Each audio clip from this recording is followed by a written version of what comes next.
Halo semuanya, terima kasih telah mengklik video ini dan selamat menonton. Gimana kabar kalian hari ini? Semoga kabarnya masih baik-baik saja. Diberikan kesehatan, dilancarkan rezekinya, dan dimudahkan segala urusan-urusannya. Oke, jadi pada video kali ini, kita akan membahas tentang anime baru yang berjudul Tensei Shitara Dainana Ouji Datanode Kimamani Majutsu wo Kiwamemasu. Atau bahasa Inggrisnya adalah I was reincarnated as the seventh prince, so I can take my time perfecting my magical ability. Anime ini mempunyai genre action dan juga genre fantasi. Nah, gimana keseruan dari ceritanya? Silakan disimak video ini sampai habis. Namun sebelum masuk ke dalam alur ceritanya, seperti biasa jangan lupa untuk menyiapkan cemilan ataupun minuman di dekat kalian. Dan kalau semuanya sudah santuy sempurna, yuk langsung saja kita mulai alur ceritanya. Dan seperti biasa, intro.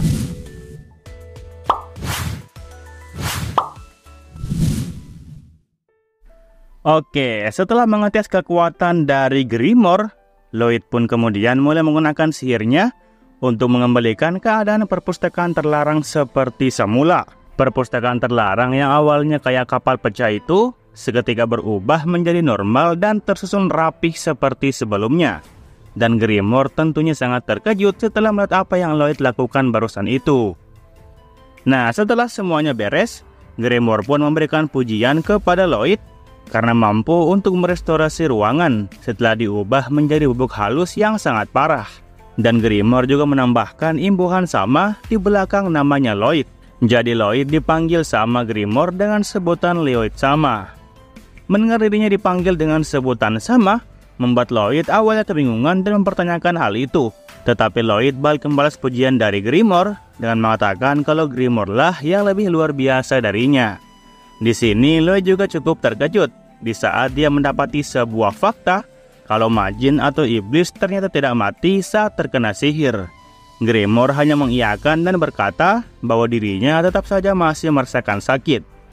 Nah, karena obsesi Lloyd terhadap Grimoire cukup tinggi, Lloyd pun kembali bertanya kepada si Grimoire perihal seberapa abadi tubuh Majin atau iblis itu sebenarnya. Lloyd nampak penasaran dan ingin mengetahui hal itu. Mendengar kalau Lloyd ingin menguji keabadian miliknya, Grimoire pun tentunya menolak dan seketika mundur ke belakang dengan rasa takut. Grimoire meminta kepada Lloyd untuk tunggu sebentar. Soalnya meskipun Majin dikenal abadi, tetapi rasa sakit tetap saja mereka rasakan.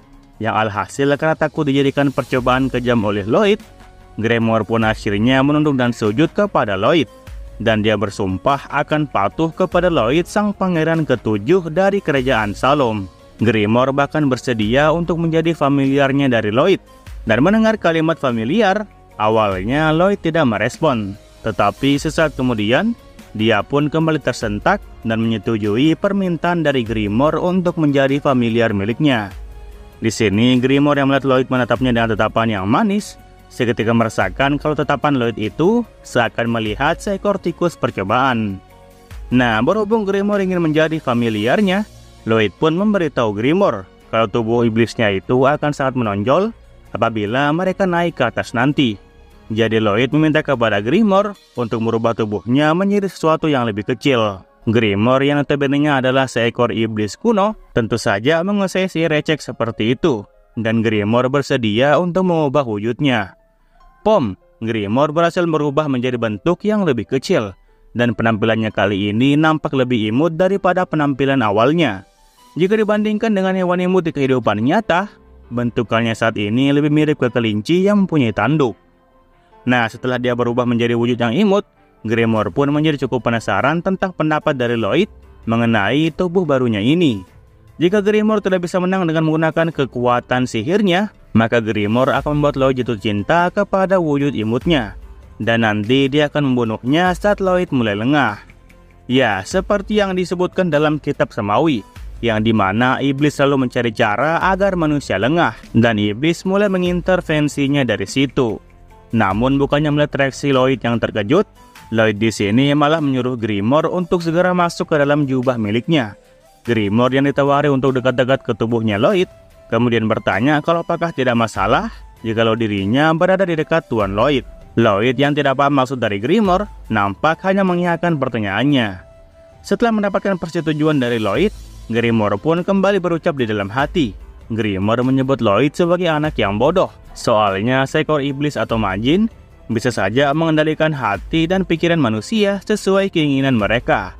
Jadi jika Grimmer bisa sedekat ini dengan Lloyd, maka dia akan menanamkan pengaruh iblisnya.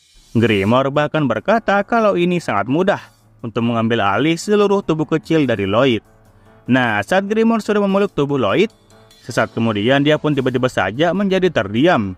Grimmer seakan memeluk sebuah energi sihir yang sangat besar dan sangat mengerikan. Grimmer bahkan sampai melotot saking terkejutnya, dan dia tentunya boleh bertanya-tanya perihal apa-apaan sihir sialan yang dia rasakan ini. Grimmer bahkan sampai merasa bahwa dia akan diremukkan begitu saja. Dan jika Grimmer bisa membandingkan, Grimmer jujur kalau energi sihir yang dia rasakan ini tentunya bukan milik seorang manusia.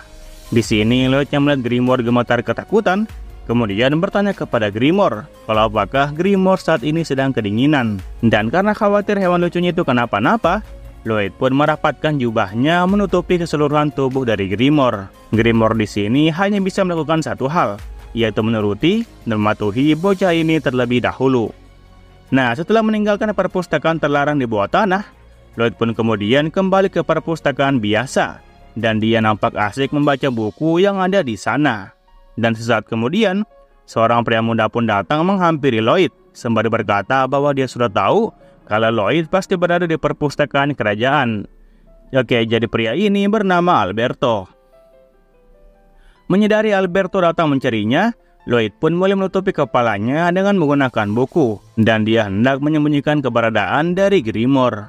Alberto sejujurnya tidak menyangka kalau Lloyd ternyata memang menyukai buku-buku sihir. Dan karena ada wajah baru di depan Pangeran Ketujuh, Grimmer pun menanyakan kepada Lloyd perihal siapa pria ini. Lloyd memberitahu Grimmer kalau Alberto itu merupakan pangeran kedua dari kerajaan Salom. Lloyd menambahkan kalau kakaknya itu cukup ahli dalam menggunakan pena dan juga menggunakan pedang, sehingga berkat kemampuannya itu, dia pun dikabarkan akan menjadi kandidat raja yang berikutnya.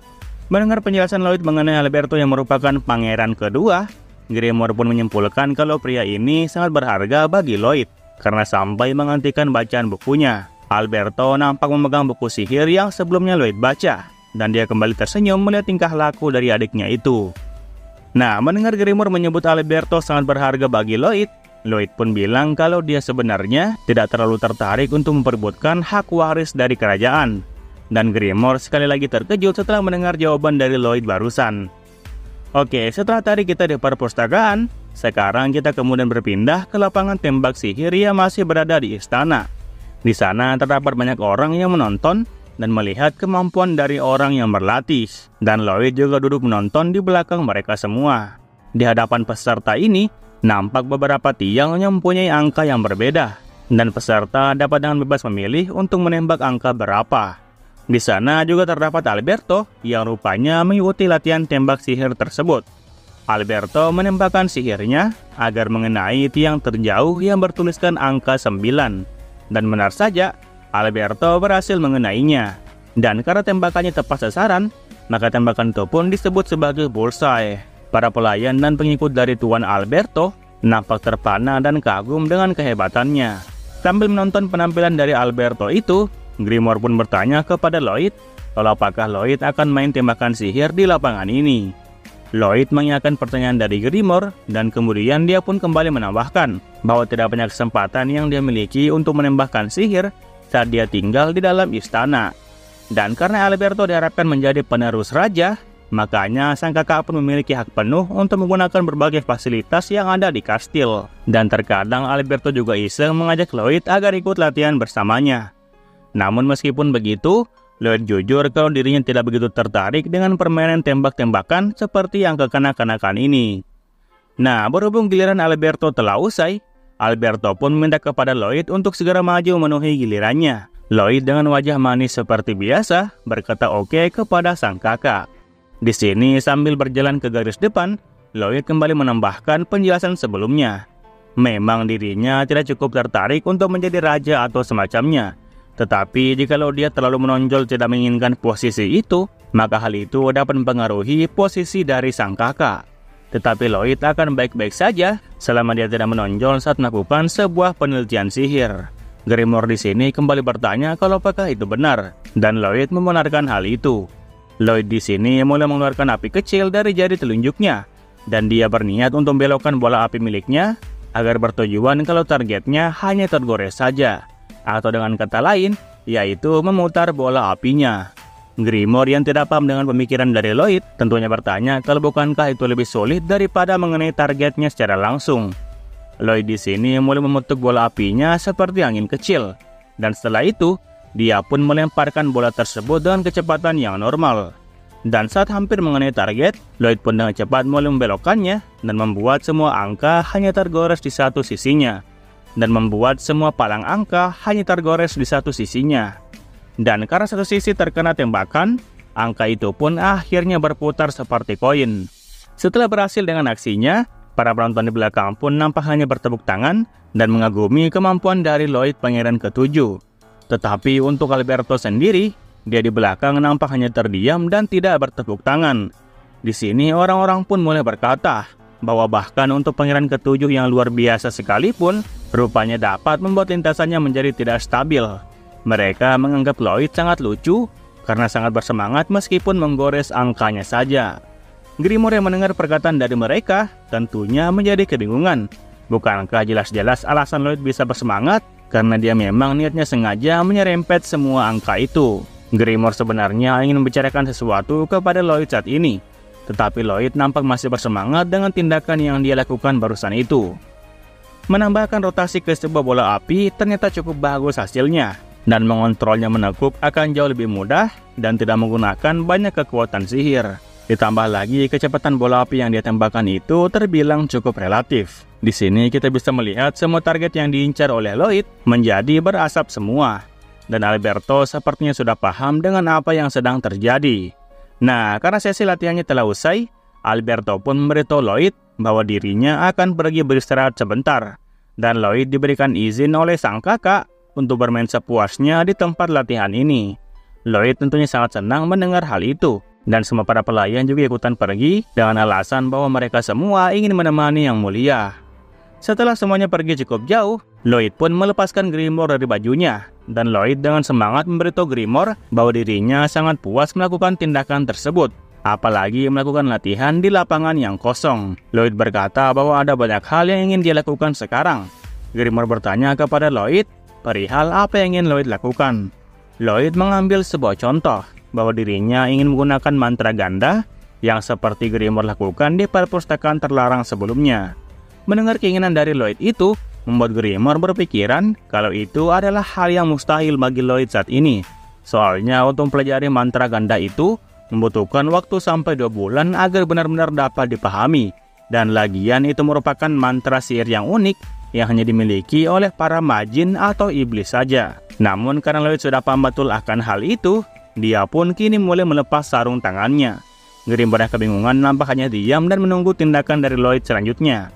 Lloyd dengan kondisi tangan tanpa penutup, kemudian mengarahkan tangannya kepada Grimor. Dan seketika itu juga, Grimor pun langsung terhisap di tangan kanannya Lloyd. Kini tangan yang awalnya tidak terjadi apapun, tiba-tiba saja muncul wajah Grimor yang mengambil nafas karena panik. Lloyd rupanya juga tidak menyangka kalau cara ini ternyata cukup berhasil. Grimor kembali memberikan komentarnya. Grimor berkata bahwa siapa coba orang yang malah menjadikan seekor iblis menjadi bagian tubuh mereka secara cuma-cuma, dan bahkan jika orang tersebut sekedar memikirkannya di kepala. Tetapi Lloyd di sini tidak mendengarkan perkataan dari Grimor, dan hanya terkejut kalau dia sekarang mempunyai 2 mulut. Grimor yang sudah tidak tahu ingin berkata apa lagi, kemudian menyebut kalau tindakan ini cukup ceroboh. Dan karena keberatan energi sihirnya yang luar biasa, Grimor pun berpikir bahwa dia dapat dipastikan tidak akan bisa untuk mengambil alih seluruh tubuhnya Lloyd meskipun dia mencoba. Nah, maka kalau begitu, Lloyd pun menyuruh Grimor untuk merapalkan sebuah sihir api yaitu Ardent Fireball, atau bahasa Indonesianya adalah bola api semangat. Namun Grimor malah mengatakan kalau dirinya tidak bisa digunakan seperti itu. Dan jika Grimor merasa seperti itu, maka dirinya pasti mustahil untuk mengeluarkan sihir tingkat tinggi yang Lloyd bayangkan. Tetapi Lloyd masih bersemangat dan berkata kalau itu sudah bagus. Sekarang dia pun mulai menghitung dari angka 1 dan seterusnya. Tetapi sesaat kemudian, ada satu mantra yang Lloyd sebutkan tanpa peringatan terlebih dahulu. Hal itu seketika membuat Grimor kehilangan kesadaran, dan seakan dirinya terikat dalam sebuah rapalan sihir yang sangat banyak. Seketika itu juga, Grimor pun tersadar dan berteriak dengan sangat keras. Lloyd yang tidak tahu apa yang terjadi, kemudian bertanya kepada Grimor perihal ada apa. Grimor hanya menjawab kalau itu adalah pertanyaannya. Grimor mempertanyakan apa yang barusan Lloyd lakukan itu. Lloyd dengan santainya menjelaskan kalau yang tadi dia baca itu adalah gulungan mantra. Oke, jadi gulungan mantra ini adalah sebuah metode untuk mempersingkat rapalan yang diperlukan untuk melakukan mantra melalui kondensasi beberapa mantra menjadi satu bentuk.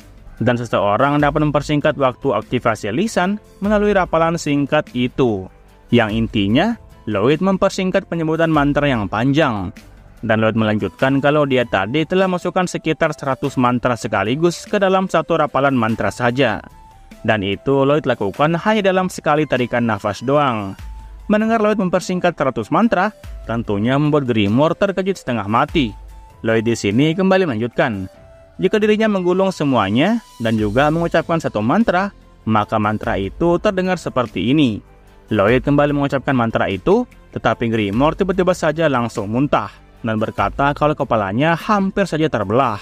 Grimor menegaskan bahwa dirinya tidak bisa melakukan hal itu. Yang paling bisa dilakukan dalam sekali coba adalah 2 atau 3 mantra yang paling baik.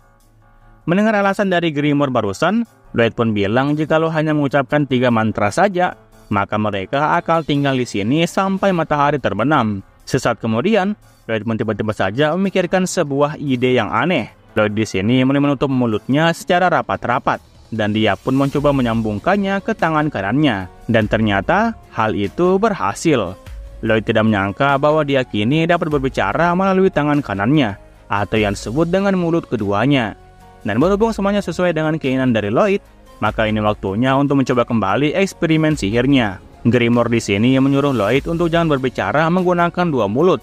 Dan jangan bilang kalau Lloyd saat ini berniat untuk merapalkan lebih dari 2 mantra sekaligus. Lloyd di sini hanya membalas Grimor dan mengucapkan permintaan maafnya. Soalnya dia akan melakukan hal itu melalui mulut Grimor di tangan kanannya. Lloyd pun mulai mengucapkan mantra singkatannya, seperti gabungan antara Ardent Fireball dan Waterfall Splitting Waterball. Grimor di sini seketika merasakan sensasi yang aneh. Grimor sangat tidak menyangka kalau Lloyd ternyata mampu menggunakan sihir tingkat tinggi. Dan bukan hanya itu saja, Lloyd juga bisa menggunakan sihir itu dengan model lain dalam waktu yang sama. Sejujurnya, Grimor berpikir bahwa tidak mungkin mantranya akan selesai. Tetapi yang Grimor rasakan saat ini, semua mantranya seakan telah dijalin secara bersamaan. Seakan-akan menjadi 2 mantra yang terpisah. Tak lama kemudian, Grimor pun mulai menyadari kalau hal ini bukanlah jumlah pembengkakan sihir yang masih dinilai normal. Jadi 1 tambah 1 sama dengan 2 masih tak tahan. Sementara untuk 1 tambah 1 hasilnya adalah 2. Jadi jika dikalikan dengan 10, lalu dikalikan lagi dengan 100, maka dapat disimpulkan kalau mantra ini adalah mantra keraguan. Tidak sepenuhnya begitu, akan tetapi Lloyd tidak bisa begitu saja menembakkan sihir ini langsung ke tanah. Sihir Lloyd yang awalnya berpusat di sekeliling tangannya, kini mulai terkumpul di kedua jari telunjuknya. Dan setelah itu, dia pun mengikatnya seperti membuat sampul tali sepatu. Dan hanya karena itu, seketika angin pun berhembus dengan sangat kencang, membuat tiang target beberapa menjadi patah dan terbawa angin yang sangat kencang. Lloyd melemparkan sihir barunya ini ke arah langit atau lurus ke atas. Dan sekelilingnya terdapat lingkaran sihir yang rumit, karena hasil singkatan ratusan mantra yang dia baca sebelumnya. Sebuah sihir hebat yang sengaja tidak ditembakkan ke tanah. Oke, setelah kita memperhatikan Lloyd dengan eksperimen sihirnya, kita kemudian kembali diperlihatkan Pangeran Alberto. Di sana salah satu pelayan bertanya perihal mengapa sang pangeran cukup tertarik dengan pangeran ke-7. Di sini Alberto malah balik nanya kepada pelayannya itu, kalau apakah mereka itu beneran sudah buta. Yang Alberto lihat tadi, jelas-jelas bola apinya menyerempet setiap target masing-masing tiang, dan termasuk target ke-9 yang merupakan target terjauh yang telah dia incar sebelumnya. Meskipun terlihat seperti tembakan yang tidak stabil, tetapi semua lintasannya berjalan tepat sasaran, dan Alberto melihat kalau Lloyd itu bahkan bisa mengendalikan bola api itu sesuka hatinya. Alberto mengaku kalau Lloyd adalah seorang jenius, dan mungkin saja di masa depan nanti, Lloyd akan menjadi seorang sage yang sangat hebat. dan pasti akan berguna buat kerajaan. Para pelayan kembali membenarkan hal itu. Jika raja masa depan nanti adalah Alberto, maka Alberto lah yang harus mengambil kendali atas Sage Agungnya nanti. Alberto di sini mencoba bercanda dan menyuruh mereka untuk berhenti membahas hal itu. Soalnya dia hanya berniat untuk menjadi teman bagi adik kecilnya itu. Dan mungkin saja Lloyd yang saat ini sedang main sudah melubangi semua target itu. Tetapi untuk berpikir Lloyd dapat melubangi satu target, bagi Alberto itu masih terlalu mustahil. Namun saat Alberto kembali melihat ke arah Lloyd, dia pun nampak melotot terkejut saat melihat semua targetnya telah luluh lantak dan patah-patah. Alberto hanya memasang ekspresi senang di wajahnya, sementara yang lain malah memasang ekspresi terkejut saking tidak percaya dengan apa yang mereka saksikan.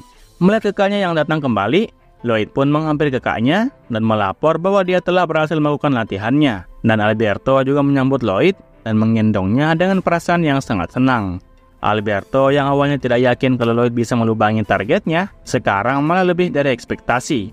Lloyd membalas kalau dirinya saat ini sudah sangat lelah dan dia akan beristirahat untuk hari ini. Dan berhubung mataharinya sudah terbenam, Alberto pun mengajak Lloyd untuk masuk dan menikmati makan malam bersama. Lloyd hanya melambaikan tangannya kepada Alberto. Dan di sebelahnya pelayan yang mendengar kalau matahari terbenam kemudian berniat untuk mengecek jam miliknya. Dan jamnya masih menunjukkan pukul 3:30 sore dan masih lama matahari terbenam. Tetapi anehnya, langit sudah sangat gelap. Lloyd di sini nampak menyembunyikan tangan kanannya sambil menunggu yang lain pergi duluan. Di sini kita bisa melihat wajah dari Grimoire yang nampak gemetaran dan sangat ketakutan. Bagaimana tidak, langit jam 4 yang terlihat masih cerah kini dilubangi kekuatan sihir milik Lloyd, sehingga Alberto mengira kalau matahari sudah terbenam. Grimoire menyebutnya sebagai stratosfer. Setelah semuanya telah pergi, Lloyd pun kembali mengarahkan tangannya ke atas dan meminta langitnya untuk kembali menutup. Jadi yang awalnya gelap gulita, kini kembali ke langit cerah jam 4. Grimoire yang merupakan iblis yang membangkang ke Tuhannya, kini malah menyebut kembali, "Ya Tuhan, apa-apaan bocah ini?" Yang tadi itu hampir saja membuat Grimoire terkejut setengah mati. Nampak Lloyd yang sudah sangat kelelahan dan berkeringat sangat banyak. Oke lah, mungkin sekian alur cerita manga kali ini. Jangan lupa untuk meninggalkan jejak di video ini berupa komentar dan juga like-nya. Oke, terakhir nama gue Rusdi. Sampai jumpa di video berikutnya. Assalamualaikum.